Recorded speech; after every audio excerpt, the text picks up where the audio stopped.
Hello, everyone. Hello. Happy Publication Day. Thank you, sir. We were, 15 books. I feel like when you get to 15, you graduate into some other space. I don't know what it is. I'm still nervous. We were actually just backstage talking. We've been having conversations since your fourth book. I guess so, yeah. So, all right, so we're going to talk about this. This is such an incredible tour de force. I'll start with an impression, I guess, which is, and this sort of landed on me early in the book, and then often, which was, it was the sense of reading about such and such character, and then suddenly looking up and just kind of looking around and being like, God damn, the air is so wild. I guess my resting assumption had, I had never really thought about it until your book, but my resting assumption had always been that the air was relatively empty. Occasionally a germ will sort of wander in, but then there would be moments where I'm reading and I'm thinking, actually, we're kind of like fish, except instead of water, there's this. And when I speak right now, I'm inhaling gallons of life, and then exhaling it, and it goes off into the rafters and then out into the street, Yep. and then to Staten Island. Like literally just keeps, it's just this fluid that we're all a part of. And it really is a perspective shift that happens. I imagine that must have happened to you somewhere in the flow of making the book. Well, yeah. I think maybe for a lot of people during the pandemic, when the consensus finally started to shift and scientists would say, COVID's airborne, you'd say, oh, right, the air. But then, working on this book, I started to speak with a kind of scientist known as an aerobiologist, someone who studies the life of the air, and I talked to a bunch of them. And then I was like, oh my gosh, you might think like, oh, I'm breathing in and breathing out. I hope I don't inhale a coronavirus. Yeah, but you're inhaling all these other things because they're all around us. They're all the way into the stratosphere, and the numbers are crazy. I have to write them down because sometimes I don't quite believe it. So there are a trillion bacteria that come up from the earth into the air every year. And there are also a trillion spores of fungi that rise into the air every year. And so there are all these different things, pollens, plant spores, so much. And once you become aware of this thing called the aerobiome, you don't go back. Yeah. You just keep thinking like, whoa, the clouds are alive. Yeah. Well, obviously this is a book where COVID is sort of in the air, well, quite literally, but in the room, so to speak. But rather than maybe starting there, I thought, and he's appeared behind us, I thought we could sort of start in the middle of your book with this guy on the screen behind us, circa 1930-something, I imagine. Who is he, and he's about to do something strange. Walk us through it. Right, so one of the great things about working on this book was I started to meet people that I'd never heard of, and I suspect most people have never heard of. So Fred Meyer is actually the scientist who invented aerobiology. He literally gave it its name. And he's pictured here around 1930, and so here was this guy who started off working for the government, working for the USDA, originally studying watermelons. And he had discovered a disease that was wiping out watermelons called watermelon stem rot. And this is, around 1918. And he notices that it's spreading from field to field. He realizes like, oh, this is being spread by the wind. And so he starts to really appreciate how things can be traveling invisibly and like devastate farmers. And so he, slowly, quietly sort of builds up this research, much of it just as a hobby, really, trying to understand, life in the air. And so he, at a certain point, though, gets the idea. I'm hoping we can advance the slide. Can you point it that way? Is it this way? Maybe a little advance. If there's somebody at a slide projector, please advance. But at some point he gets the idea. Thank you. To is it Lindbergh, correct? Well, actually, what happened was that Fred Meyer actually, he thought, okay, I know that these things are spreading from this field to this field, but like, how far do things spread? How high do things go? How am I going to figure this out? And so starting around 1930 or 31, he started going on this campaign in the air. He talked his way onto airplanes, Army airplanes, Navy airplanes. And this is how he dressed up. He'd be in these open cockpits, and he'd have this leather jacket on and this leather helmet and goggles. And he kind of created these almost like squash paddles, like they're these sticks, and he would put petri dishes on them, and he would lean out, so they're flying through the clouds, and he'd just be like leaning out, and like the pilots would be thinking, what is he doing? Like, this guy is insane.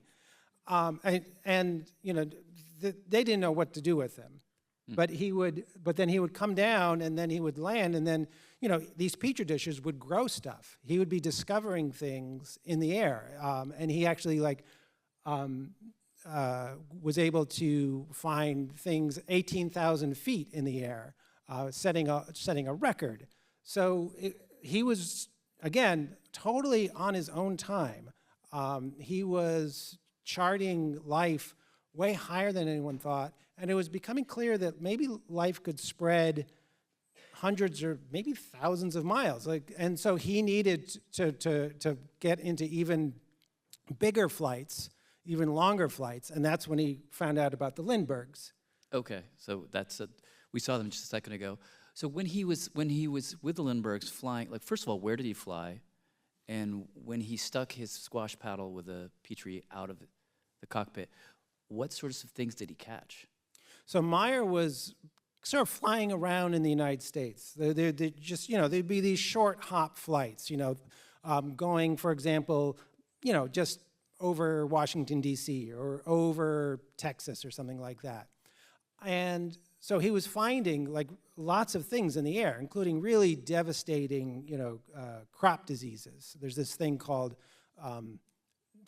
wheat rust. This is the thing in the Bible, This is the thing where God said, I'm going to punish you. I'm going to give you wheat rust. I'm going to wipe out your wheat fields. And the Romans actually had a god, Robigo, and every April they would actually sacrifice dogs to Robigo so that they wouldn't have to suffer this punishment. And American wheat farmers are getting wiped out by the same thing. And so here was Meyer discovering it over, up in the clouds, traveling long distances. But he was just taking these regular, short flights. This is the 1930s, and it was almost unheard of for people to be traveling over oceans. But then there was Charles Lindbergh and Lindbergh. Gotcha. So he flies over. I'm just curious, how high did he go? What are some of the specific creatures that he was able to sort of take from almost cloud level? Oh, well, they would take fungi, bacteria, pollen, sometimes some algae, just all sorts of stuff. Did he have a way of explaining how they got there? Fred Meyer? Yeah. Well, the fact is that actually, a lot of things actually are evolved to shoot things into the air. The air is what they use to spread. So they will blast their spores up into the air, and in the case of fungi, and bacteria can be lofted up. Viruses, an animal may just cough out a virus, But the air is moving, and if there's the wind in the right direction, it just sort of carries it up, and then carries it up a little bit more, and then it's like riding an escalator all the way up, literally into the clouds. And the reason I wanted to start with Fred Meyer, I mean, it's just a cool story, but what happens to him seems to continue to happen to people in this field. So where does he end up? Fred Meyer. Well, yeah. So what happens is, so Fred Meyer, he connects with Lindbergh, and Lindbergh and his wife are taking this flight over the Atlantic. They secretly bring this instrument. They don't tell anybody they're going to do this, and they catch all sorts of stuff, and it makes headlines and so on. And then Meyer even puts a instrument up in on a balloon that goes to the stratosphere. And so, he's making headlines. Things are just incredible. Things are really looking up for him. The USDA finally says okay, this can actually be your job. He's made these 6 years of unbelievable discoveries, and it's sort of blowing people's minds. He's finding life in the stratosphere. And so he says, here's this new science called aerobiology, and I think it's going to explain crop failures. It's going to explain human diseases, because there are other people who are studying those too. We can talk about this later. And the government's we are going to set up a research lab. We are going to set up a research center for aerobiology. This is going to be like weather, like the National Weather Service. The government approved this huge program for aerobiology, and the first thing that they were going to do is Meyer was going to go across the Pacific, and because Pan Am had just built the first commercial planes that could go across the Pacific. So Fred Meyer was going to take these skyhooks and go over the Pacific, and it was going to be this grand debut. It's going to be magnificent, and things didn't go too well. He disappeared. He vanished. This was a huge. This was a huge news story for weeks, because here was this glorious, grand airplane. This was the most romantic way to travel, and it vanished near the Philippines, and Fred Meyer vanished with it. And there were even rumors when people discovered what Fred Meyer had been doing, because aerobiology, no one had heard of this before. There were actually rumors in newspapers that he crashed the plane because he was sticking those skyhooks out of the plane. This literally, people were saying, oh, maybe it's his fault. And all these scientists who were ready to launch the science of aerobiology were like, oh no, this is not the debut we had in mind. And what ends up happening to the sort of promising new field of aerobiology at that point? It kind of vanishes, because Fred Meyer was so charismatic and so charming, and had this way of, he could talk his way onto an airship, or bring together a whole bunch of scientists just, to brainstorm with him, or talk his way into a lot of money, and he was gone. I mean, this is a guy who could get Lindbergh to do something. I mean, Lindbergh was getting tens of thousands of letters a year. I don't know how Fred Meyer got through to him and said, hi there, can you take this with you on your next flight? So he was an incredible presence, and then he vanished, and the whole thing collapsed. The government just said, no, we're not going to do this. All the money went away. Sounds a little familiar these days. Yeah. and the aerobiologists that he had sort of brought together they just sort of dispersed, and really, within a couple years, the only place where there was a lot of government aerobiology work was at a place called Camp Dietrich. And this was a place where they were taking all of this stuff that Fred Meyer and other people had learned about life in the air, and they're like, let's make weapons. Let's make airborne biological weapons. They literally had something called the Aerobiology Building at Camp Dietrich. But what's interesting about that is that the sort of public-facing field vanishes, and then all of this sort of bioweapons research is classified, and so sort of out of public view. So effectively, all of Fred's work just goes away in some way, which it was very striking to read, because that seems to be a pattern that repeats over and over again. We discover that there is life in the air. We should really be thinking about this, and then we forget it. Mm-hmm. Then we discover it again, and then we forget it. And this will really bite us in the butt when we get to COVID. Yes. But what was interesting is how long this has been happening. I mean, if we go, like, wind it all the way back. When was the first moment when somebody had the notion that the air around us could be filled with living things? You can go back to the Greeks, you know, and really, like, you know, you can go back to, you know, Hippocrates, and Hippocrates and his followers believed that a lot of the diseases that we get sick with come in the air. And what happens is you breathe in these things they would call miasmas. And this was like it was almost like a corruption to the air, almost like a curse. But they thought that, like, this could happen naturally. Miasmas had originally been this religious idea, but Hippocrates was like, well, maybe, you know, if the air gets hot or humid, or if there's like a marsh where things are rotting, the air becomes corrupted, and if you breathe it, then you become sick. Thinking of it from a perspective of a miasmist at that time, is it that a bad smell would enter me, and then it would create inside of me some toxic response? Which sounds actually kind of contemporary, weirdly, except for the corrupted part. That has a moral valence to it. But I don't know. Is that how they would? How would they have explained that? It's really hard to try to make sense of it with our in our modern eyes, you know.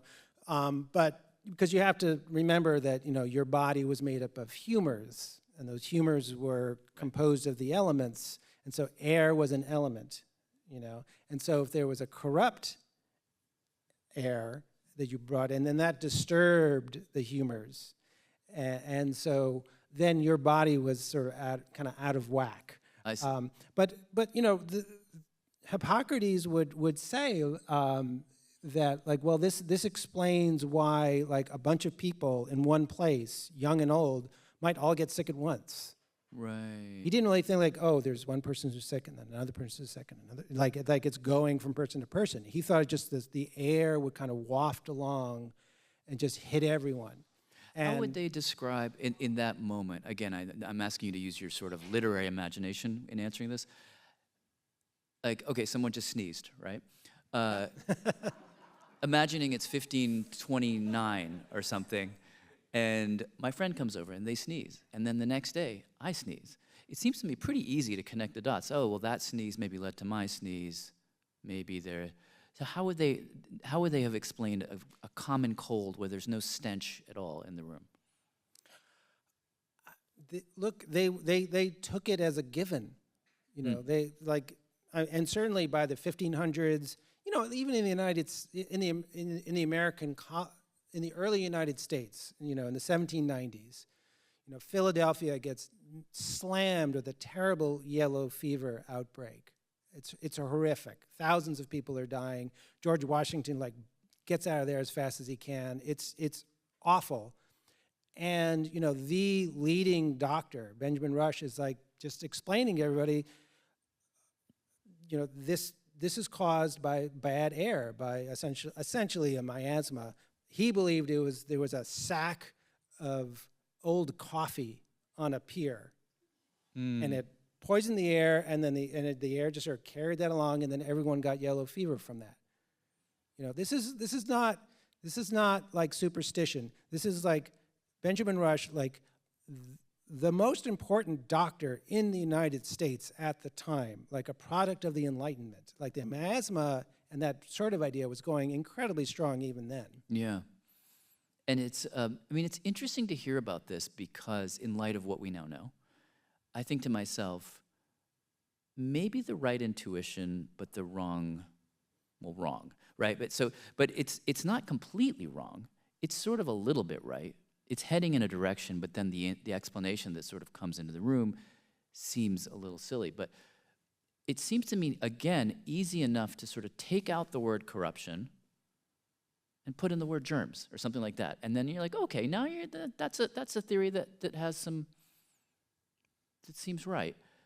But what ends up happening, I mean, you mentioned the Enlightenment. What ends up seeming to, is that the pendulum swings really hard in a completely other direction. Yep. And again, we forget all about the air. How does it swing, and where does it swing?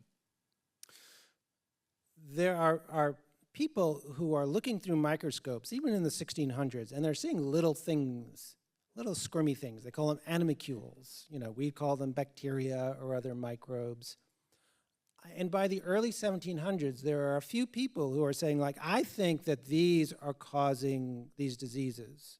You know, so there's an outbreak of the plague in Marseille, in France. And some people say, oh, it's the air. Most people say it's the air. Some sort of bad air is spreading bubonic plague. And some people say, no, we think it's what we would call bacteria.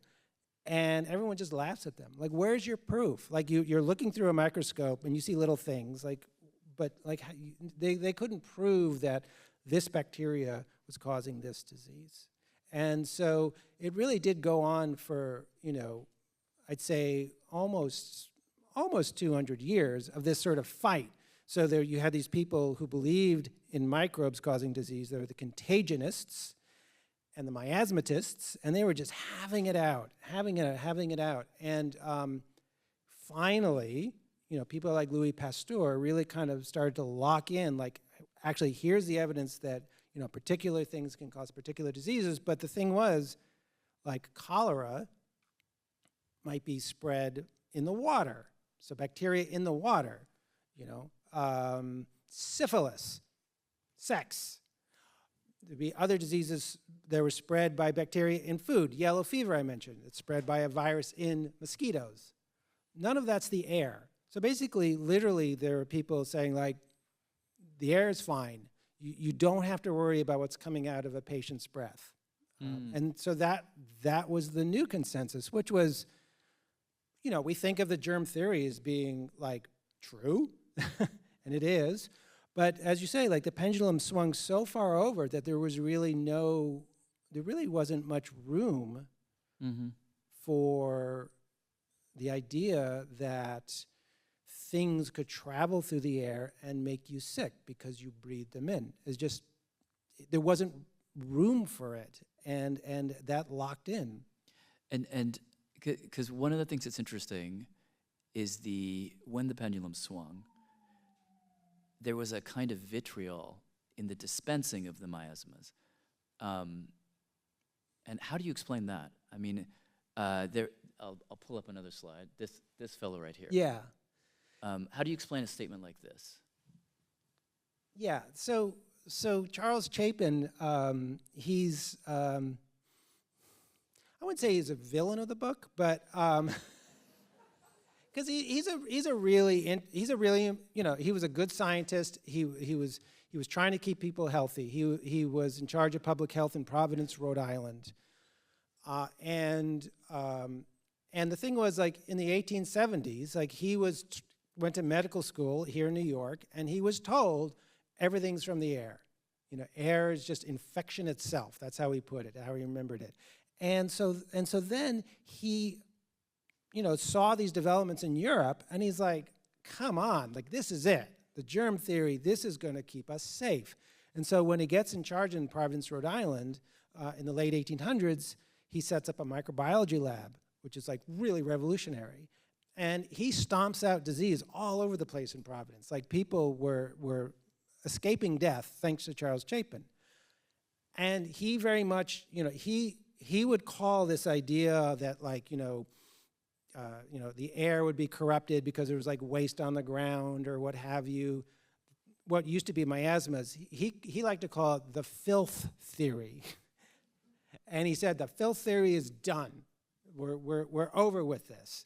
And because he just didn't see any evidence for it, and he wrote the book on public health in the early 1900s, and people would listen to him. So he would say, yes, he would very forcefully say that, like, any suggestion that the air had any real serious impact on our health was really like this superstition, this old idea about miasmas, and he really locked things in, so that generations of medical school students, generations of public health people, this is what they were taught.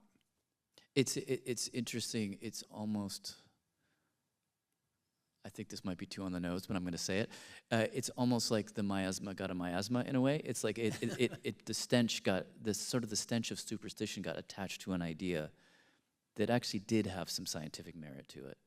We just didn't know it yet, and didn't have a way of explaining it yet. Yeah, well, just the germ theory. It took a long time for the germ theory to take hold because it was hard to bring together the proof and to then finally get people to say, oh, yeah, I get it. And it's actually really hard to show that diseases can be spread through the air, truly airborne. Not just like let's say that I just like sneezed at you right now and I just smacked you in the face. That doesn't really count. I'm talking about, like, as I'm talking and I'm exhaling, I am exhaling carbon dioxide. I'm also exhaling lots of droplets, tiny droplets. You can't see them, but they're coming your way. It's all right. But you're all doing it too. So, thank you. But to really, like, nail it, to say, like, okay, like, I'm sick, I breathe, you get sick. That is not an easy thing to do. And so, scientists are naturally skeptical. So it's not surprising they were skeptical, but unfortunately, like, it was so deep. And I think, even to suggest airborne infection made you sound like you believed in miasmas. That's interesting. So people were, like, ready to be like, psh. So it's a combination of a sort of prejudice that set in sort of post-Enlightenment, and also how do you even do that experiment? It's not an easy experiment to do. You have to be inventive. So that sort of brings us to, if your book has heroes and heroines, that brings us to our I believe they're next in line. No, that's Pasteur. We sort of skipped over him. Yeah. I don't know if you want to say anything about Pasteur. Well, Pasteur was pretty amazing because he actually he helped even before Fred Meyer went in planes. He started to believe that life was in the air too, and so he actually went up glaciers holding flasks, which is kind of surreal, and he caught stuff. But at the time, literally, someone said to him, like, he was trying to get people to think of a world with things floating in it. And a journalist said to him in 1860, you want to lead us into a world that is too fantastical to believe, which is so beautiful. It's just too much. It's too much. So it kind of ties in with what you were saying about, like, how do, a lot of what scientists themselves even will consider as possible has to do with what you can even imagine. So here we have the heroes. Yeah, along with Fred Meyer, absolutely. A married couple, not so happily married. No. William Firth Wells and Mildred Weeks Wells, who I'm guessing you haven't heard of. Well, so what's interesting is that the work that they did, we all started to hear about wrongly misreadings of it during COVID. So can you walk us through? So you said there had never been a definitive study or a proof that airborne things can create illness until these two. Yeah. Reconstruct that for us. Yeah, this was another one of these fascinating experiences working on this book, because during the pandemic, when I was wondering, like, why was it so hard to figure out that COVID was airborne, some scientists would say, like, well, do you know about William Firth Wells? And I'm like, no. And they were like, off you go. There's no biography of him. They're just like these short little mentions of him, some papers that he and his wife wrote. That is literally the only picture of her that exists, as far as I can tell. That's the only picture I've ever found Yeah. of her. That's her yearbook in 1915. She graduated from medical school in University of Texas, which, very few women were graduating from medical school in Texas in the early 1900s. So that gives you a sense of just what a pioneer Mildred Wells was. She comes to Washington and she meets this young sanitarian. That is the name for someone who is going to use the germ theory of disease to make people healthy. And so in this case, this was William Wells, who had trained at MIT. He had probably listened to lectures by Charles Chapin, who I told you about. And so he very much was not thinking about the air. He was going to make water safe. He was going to make drinking water safe. Things like typhoid, for example, which were killing people in droves at the time. So he starts with that, and then he starts to study oysters, because oysters in the water, if the water's contaminated, the oysters get contaminated, and so people were just, every now and then, like 100 people would die from typhoid from oysters, like that's kind of how things were at the time, because there was so much pollution flowing into the waters. So he's like very much a water guy. But he goes in World War I, his job is to bring clean water to the soldiers. And which he does happily. He treats water, he keeps them alive from dying from typhoid. But guess what? They're dying all around him of influenza. And he's looking around, and I'm pretty sure he was thinking, I think this is airborne. He comes back in the 20s after the war, and he and Mildred have a child. Mildred is mostly at home, it seems to me, from the research I've done, taking care of their son, who might have had schizophrenia. He basically lived with him his whole life. So they were dealing with that. It's the roaring 20s. Everyone's eating their oysters. They're keeling over from typhoid every now and then. So he becomes like a savior, because he is figuring out how to keep the oysters safe. And part of what he's doing is he wants to also restock all these oyster fisheries. Why am I talking about so much oysters? Just 1 second. The thing is that he's like, okay, I want to start breeding oysters. And so he's raising oysters in Long Island, and these tiny little larvae, and the water that he's raising them is getting kind of old. So he's like, I need a way to keep them, I need a way to get the larvae out and put them in fresh water. And so he gets this idea of using these cream separators that use centrifugal force to get them out. Anyway, it works great. People start calling him the oyster godfather, because he's just like sowing millions of oysters into Long Island Sound and off the Atlantic. And then the crash comes. He's out of a job. And he's desperate, and he's looking for work. And he gets hired at Harvard as a lecturer. He's terrible at teaching. He's in his 40s. He's terrible. He has a real communication problem. Everyone describes him as peculiar. Mildred is like tough as nails, and basically the two of them just take Harvard by storm. And he gets this idea hey, maybe I want to follow up on this idea that maybe diseases can be airborne.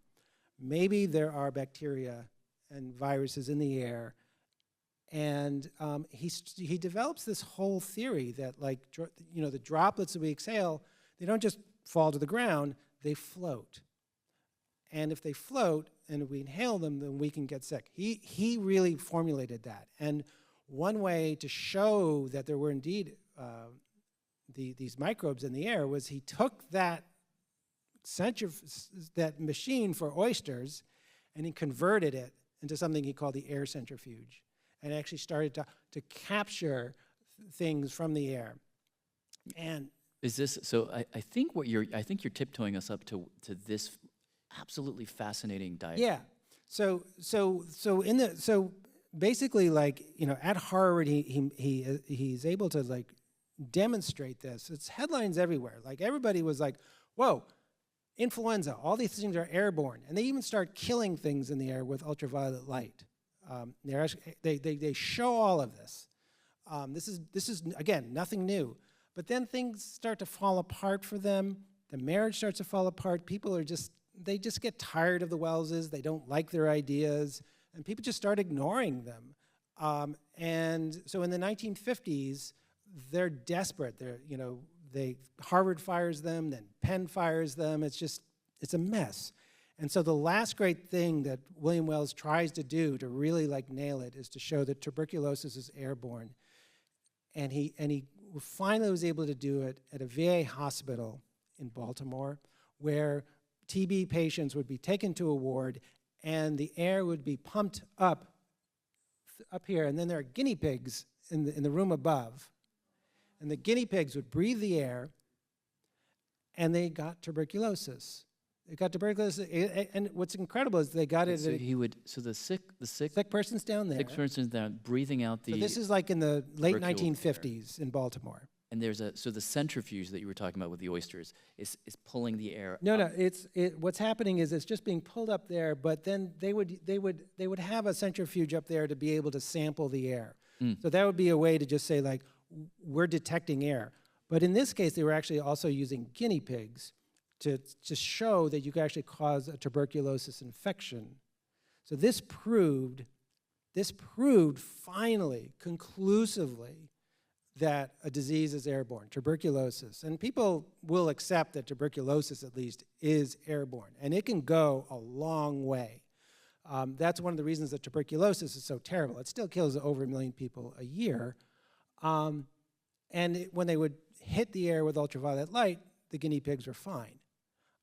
The sad thing was that by this point, Wells, his career had collapsed. He was old. He had developed cancer.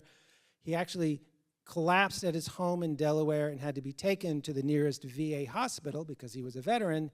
This was the hospital. So he was in bed. He was psychotic from his cancer, out of his mind, and the experiment continued to take place several floors overhead. It finally proved that he was right. Literally as he was dying. Yeah, he dies. It proves he's right. However, the scientist who was running the experiment with them, his former medical student, he goes away for a little while. He comes back. The whole thing has been taken apart. He can't continue it any longer. Wow. And basically, the sort of, consensus becomes okay, yeah, maybe tuberculosis is airborne, but nothing else. All that work. He dies. He finally is able to nail a disease and really do the experiment you have to do to show it, and it makes almost no impact in terms of taking seriously the possibility that diseases can be airborne. It is so tragic, it's almost crazy. Yeah, and what's even crazier is that, from what I understand, him and Mildred, what they did was they calculated how far these little bubbles that emerge from our mouths can travel, and the size of the bubbles, and what bugs they can carry, all of which became the conversation during COVID. And Yeah. it seems to me that, would you say COVID is what sort of brought him back into hero status? Yeah.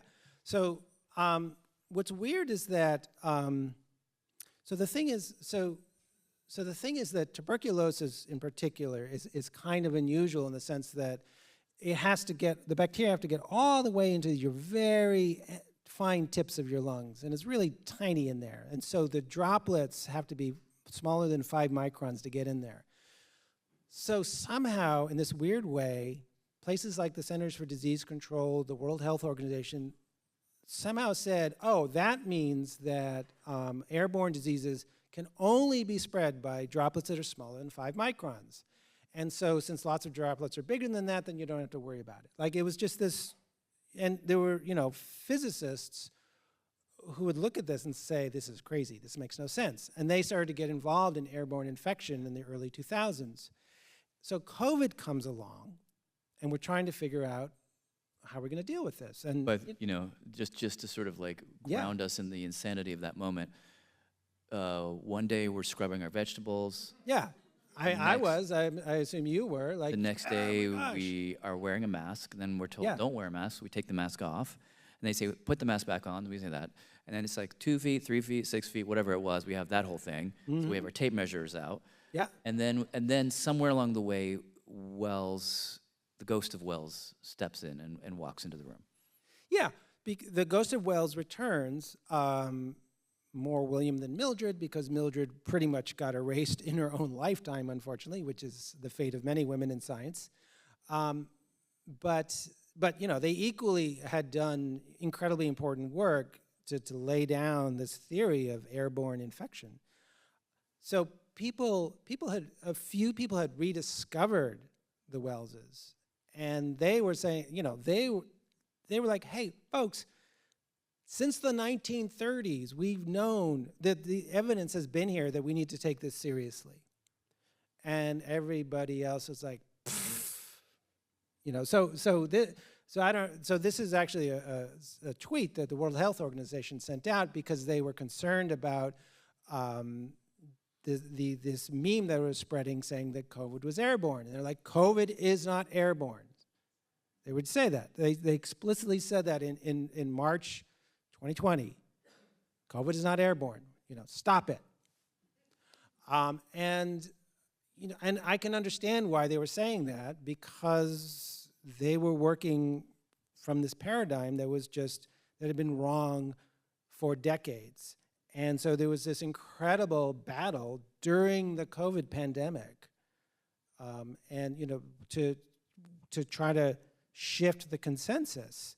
And what I focus in the book on an outbreak that happened at a rehearsal of a choir in Washington State. I don't know if people have seen it, but had seen this in the news. But it's in Washington State, and out of about 60 people, 53 of them in one night, in one rehearsal, they got COVID.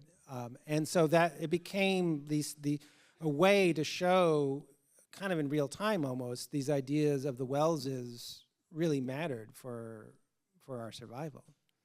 You mentioned the chorus, and you write really beautifully about not just that rehearsal in March of 2020, but then you saw them three years later, actually in person again. I'm curious what that was like. Yeah, well, I really hoped that I would be able to talk to them, but I didn't know if I could, because they had been through hell. This is called the Skagit Valley Chorale, and out of this outbreak, they all got a bunch of them got really sick. Some of them got mildly sick. 2 of them died, and they were all vilified in the news because they're like, "Oh, you shouldn't have gotten together." They didn't know. They were following all the rules that they were being told. And then they actually became part of the scientific process, and actually a study was published about them, was very important. And then slowly they started to sing together again, virtually, which was kind of a mess, like everything virtual was. And then outside together in the cold rain. And then they found another place to rehearse where they keep the doors open, and they wore masks, and they watched their carbon dioxide monitor. And then finally, my wife and I went to see them perform in person, at an auditorium like this. And, and they were able, they felt able to talk to me about it. I think they had kind of gotten over the trauma, but it still haunted them. And they're all super careful. They want to sing together, but they don't want to hurt each other. Yeah. We have some questions from the audience. Yeah. This might be. I'm going to start with this one. What advice would you give an 8-year-old who has ambition to maybe become a science journalist, such as like you? Would you find reliable sources? This is a great question. How would you find reliable sources with misinformation spreading? P.S. Thank you very much for your work. Oh, that's from Zoe Zimmerman. Ah, okay. Well, the basic advice for becoming a writer is to write, and just start writing. You don't have to ask anyone's permission to write. You just write as much as you can, and try to write new things. And then, learn about, if science is something you're interested in writing about, learn as much as you can about science. And that does mean these days being careful about where you're getting your information from. And I would say in the past few weeks, you've got to be really careful about where you're getting your information from, unfortunately. So, learn, teach yourself skills at how to judge the quality of what you're reading. So are you reading things that are based on actual studies that are published in peer-reviewed journals? You can check the footnotes. Are they real journals? Like not fake ones. What is the consensus?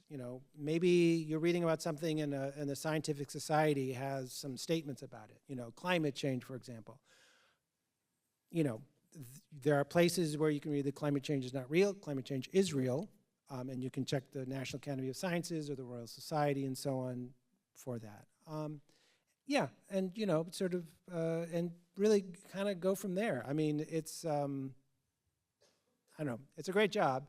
The world of journalism is having tough times, but I'm really grateful that I can do this. I actually am going to throw in my own question here. Yeah, sure. Well, you're my guest. And then I'm going to ask you this question. Okay. But first, I want to remind everybody that Carl will actually be signing the books outside in the lobby. Is that correct? Yeah, oh, yeah. So there will be a book signing, and you can buy the book out there.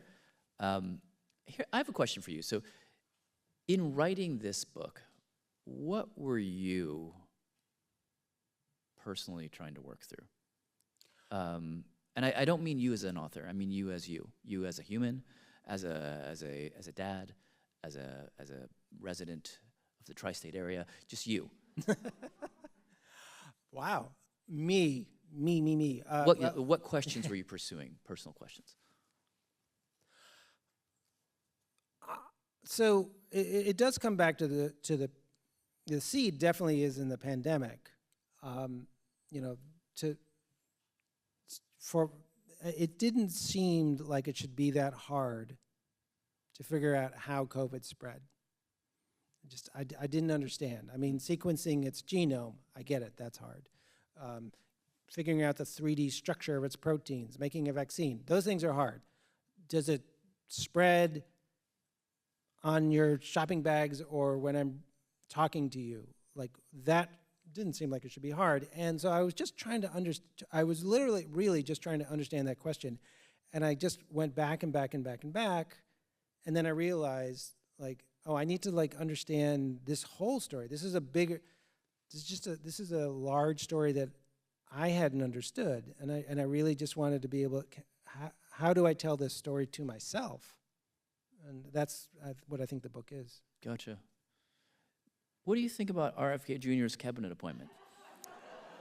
Will he weaken our response to the next pandemic?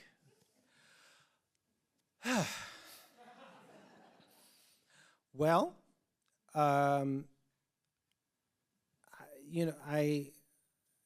there's so much on the record that he has said, which is not true. He has said, even in 2023, he said that autism is caused by vaccines. So that's who we are dealing with. Someone who has said all sorts of false or misleading things about health in the past, and now he is in charge. He has, it's not as if he himself has, he's only just gotten in power. So, but the initial signs are that he is going to move things in his direction. He has, for example, there's a committee of vaccine experts. The abbreviation is ACIP, and they meet regularly to decide on vaccine schedules. They're supposed to have a meeting coming up soon. He has canceled that meeting. And there are reports that he is going to get rid of people who have quote unquote conflicts. What does that mean? I mean, they've already been vetted for all this. So that doesn't make sense. So, you can see a path by which someone who wanted to disrupt vaccines could really do that very effectively in that position of power. So we're going to see. Now, in terms of the next pandemic, well,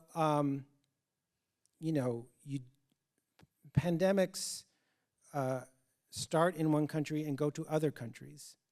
So therefore, you might want to be part of an organization that is in charge of, world health, like the World Health Organization. Now, Kennedy did not pull us out of there, but the Trump administration did. So we're not part of the World Health Organization anymore. So, it's incredibly disruptive. And just to give you one example of, it's hard to know, why that's happened, because, one of the things that the World Health Organization does is they come together to plan the next seasonal flu vaccine. So they have to look at all the flu in one hemisphere and figure out, what's it going to be when it comes to the other hemisphere. So we're out of that, so we're not part of the World Health Organization. And yet, just the other day, some people from the United States went to the meeting with the World Health Organization to talk about vaccines. So are we in the World Health Organization or not? I don't know. So I feel like the chaos is even more disruptive and dangerous than anything. We've got bird flu right here, I live in Guilford, Connecticut. Guilford, Connecticut just had some bird flu, so watch out. It's all over the place, and it's in cows, it's killing cats, and the Trump administration fired USDA employees whose job it was to monitor bird flu. Then they said, reportedly, they said, we need them back. So now they're trying to rehire them. This is not how you prepare for a pandemic. Yeah. I almost feel bad asking this question in light of everything you just said, but I'm left thinking about how you explained the desire to write the book, which was to tell yourself a story. I want to run a theory by you. Okay. Feel free to disagree with it. There's something that happens as you read your book. It begins sort of nominally in COVID, and then we go through a kind of sweeping, gripping historical tour of all of the people who constructed for us this sense that the air is filled with life. And we're forgotten, but then remembered, and forgotten, and remembered, all the way up until, and then you end again with COVID. But along the way, something interesting happens. You begin to talk, and for me it happened in the chapter about how the ocean belches life out into the stratosphere. There are these top layers of water filled with where the sun can get to it, and those are filled with life. That as the wave crashes, it gets shoved down into the water, and then it comes up in these bubbles, and then shot out into the air as mist. And then that mist can literally travel all the way across the Atlantic Ocean on wind currents. Mind-boggling, and it did not fill me with fear. It gave me a feeling of wonder. Like, holy crap, like the aerobiome is not just going to kill us, it's majestic. And I wonder if in your construction of the book and the way that you did, you were in some self writing yourself back to wonder. Yeah, I think I was, in the sense that, the science of aerobiology itself has always been kind of had this split personality. And actually, if you look in the archives of reports in the 1930s, people would say, we've got people like William and Mildred Wells over here who are showing how, if you're breathing, especially indoors, each other's air, it can kill you. And then we have, Fred Meyer, sending probes up to the stratosphere and heroically discovering this world of life that's all around us. How do we bring these things together? And I think we still need to think about how do we integrate that, because the fact is that, yeah, like you could very easily breathe in some bacteria that's just been in the stratosphere not long ago. Like you breathe it in, maybe you kill it, maybe you breathe it out. You know, you are part of the aerobiome. Your lungs are a part of this ocean. And it is strange to think about, but you know, maybe in fact, it's even possible that the aerobiome, you know, we've evolved with the aerobiome for over 300 million years, ever since our ancestors started breathing air. And so we may have co-evolved so that our immune systems actually like benefit from this exposure and kind of like being a bit mellow, being able to kill the things that might kill us without just trying to kill everything and just destroying our bodies with inflammation. So how, you know, we have to find peace with the aerobiome. It's not going anywhere. We're in it, you know, and hopefully we can, you know, find a way for it not to cause the next pandemic. Last question. Okay. This comes from Kira Deneen. Apologies if I pronounced that incorrectly. From DNA Today podcast. How do you find the topic of your next book? And do you have a next book topic? That part is mine. I don't have I do not have a topic for my next book. I think this one has been really has absorbed me so much, and it hasn't really ended. You know, you finish writing a book and you turn it in, and then sometimes, you know, your mind kind of drifts away. You know, you by the time the book comes out, you're like, I don't want to talk about this. I'm thinking about something else. But, you know, now we've got bird flu. We have a measles epidemic in Texas and New Mexico. 100 known cases, or almost 100 cases, which probably means there are 1,000 cases out there. Measles, one of the quintessential airborne diseases. And I'm thinking, like,